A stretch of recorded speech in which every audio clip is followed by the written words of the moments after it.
Thank you very much.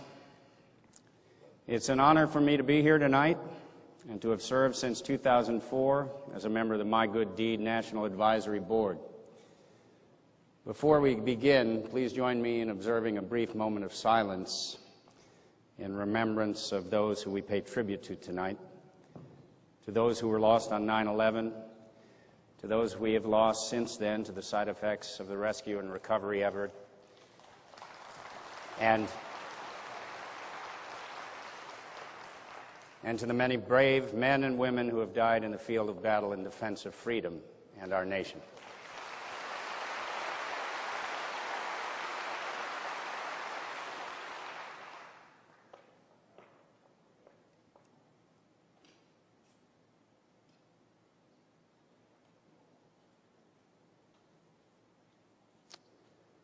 Thank you. September 11, 2001, sadly, will forever be one of those dates in history. I'm talking about a date where people can tell you exactly where they were, what they were doing when they first heard the news.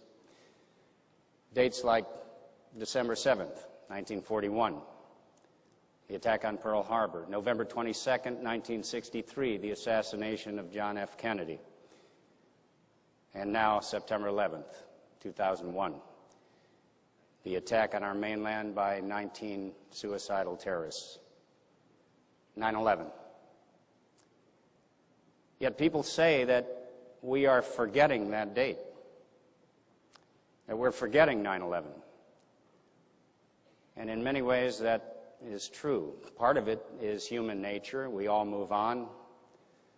It's healthy to do so, but another part of it is emotional. And for 9/11 in particular, it's very hard to cope with the memories. For many of you in this room, it's probably hard for you to even be here. Lee Ielpi and Jennifer Adams, who founded and run the wonderful WTC Tribute Center across from Ground Zero here in New York, know that well. It is a relatively small exhibit that they've put together, a beautiful collection of personal stories, history, and artifacts, but it is so very large in the impact it has on its visitors. Lee and Jennifer will tell you that people are sometimes afraid to come in or hesitant to turn a corner once inside. It brings back terribly difficult memories that shake us to the core, which is why we are all here tonight, to create and commemorate a forward-looking way for the nation to deal with these emotions and to remember 9/11 and the people whose lives were lost and forever changed by it. I'm very honored to say that after a 7-year effort led by My Good Deed and the 9/11 community, September 11th permanently becomes a national day of service and remembrance today.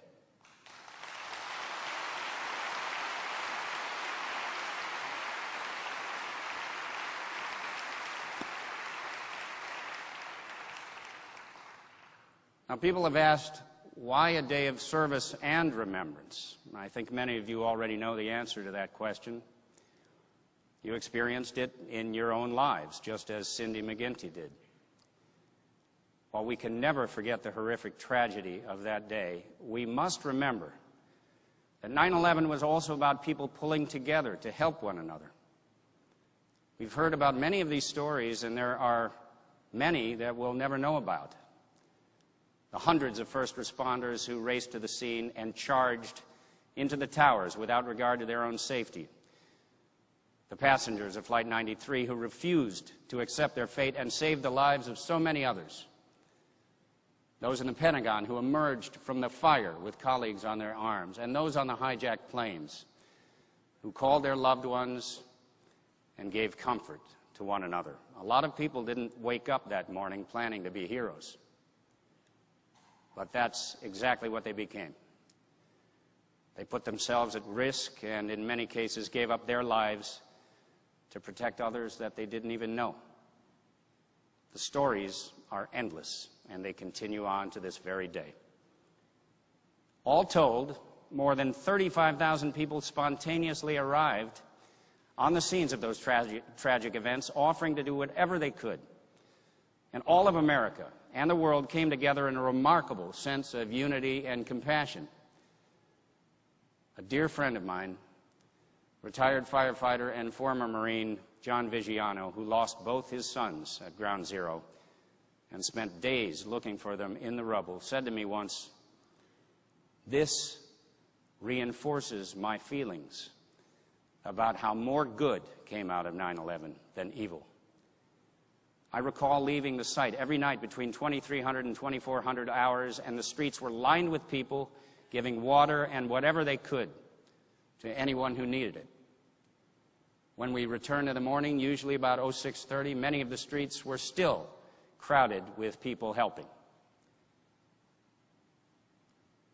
There is a healing power in service to others in a time of need. Many lives were changed that day, and many were called to action. For me personally, this terrible tragedy opened my eyes to how vulnerable we can be, and also to how much our country needs all of us to give back something so that we might remain strong. From that point on, I was thrust into a level of service and volunteerism I had never known or thought about. That service was a way to heal the terrible pain I felt at what had happened to this nation I love and to so many of my fellow countrymen and women. The words of JFK ring so true today. Ask not what your country can do for you. Ask what you can do for your country. I would suggest that by doing a good deed for your neighbor or a stranger on a day of service and remembrance, we do give back to our country. And by doing that, and by passing that spirit of giving onto our children and our grandchildren, we help keep her strong. Imagine Osama bin Laden holed up in a dirty cave in the middle of nowhere. He would like nothing better than for America to remember only the lasting images of death and destruction, to be paralyzed with fear, and to pass that fear on to our children and to their children and to the next generation after that. I'm sure he would love for America to forget about all the bravery and compassion that resulted from the attacks. Well, thanks to you, that's not going to happen. We are never going to forget what happened on that day and the days that followed, when Americans came together in common purpose to support one another. We remember and we serve, and we will honor those we have lost, as together we teach future generations about so much more than the horror Osama bin Laden wants us to never forget. While we will always have those images of destruction and devastation in our minds, what better way to honor those that we lost than to take this day, turn it around, and teach our children about the spirit of service and sacrifice and of helping one another that so many of us felt in the aftermath of 9/11. To teach them about the strength and character of the American people that will always keep the United States of America strong. That is why I am so thankful that you are all here tonight to help make that happen. Thank you.